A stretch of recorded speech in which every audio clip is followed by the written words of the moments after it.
जुन्नर तालुक्यातील पिंपळगाव तर्फे नारायणगाव या गावामध्ये मुंबईतील नार्कोटिक्स विभागाने मोठी कारवाई केली असून यामध्ये मोठ्या प्रमाणावर अंमली औषध साठा जप्त करण्यात आलेला आहे। दिनांक 7 व 8 ऑक्टोबरच्या दरम्यान ही कारवाई झालेली असून अतिशय गोपनीय पद्धतीने हा छापा टाकण्यात आलेला होता। यावेळी प्रसार माध्यमे व स्थानिकांना घटनास्थळापासून दूर ठेवण्यात आलेले होते। घटनास्थळाला सील लावण्यात आलेले आहे। पिंपळगाव गावातून वडगाव सावनी या गावामध्ये जाणाऱ्या रोड लगत राजन वराडी यांचे घर व शेती असून घराच्या लगतच पत्र्याचे शेड आहे।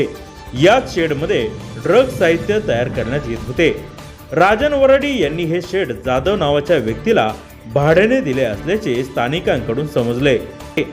नुकतीच नाशिक येथील कारखान्यावर कारवाई करत सुमारे 300 कोटी रुपयांचे मेफेड्रॉन ड्रग जप्त करण्यात आलेले होते। या रॅकेटमधील आरोपी ललित पाटील नुकताच ससून रुग्णालयामधून पोलिसांच्या ताब्यातून पळून गेलेला आहे।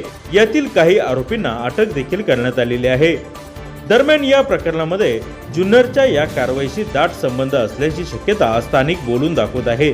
दरम्यान अद्याप देखील माध्यमांना या कारवाईबाबत कोणतीही माहिती दिली जात नसून सूत्रांकडून मिळालेल्या माहितीनुसार सुमारे 26 किलो अल्प्राझोलम व इतर कच्चा माल सापडल्याचे समजते। अल्प्राझोलम हे मानसिक विकारांमध्ये वापरले जात असून गुंगीकारक असल्याचे तज्ज्ञांकडून समजते आहे। जुन्नर टाइम्स, पिंपळगाव तर्फे नारायणगाव, तालुका जुन्नर।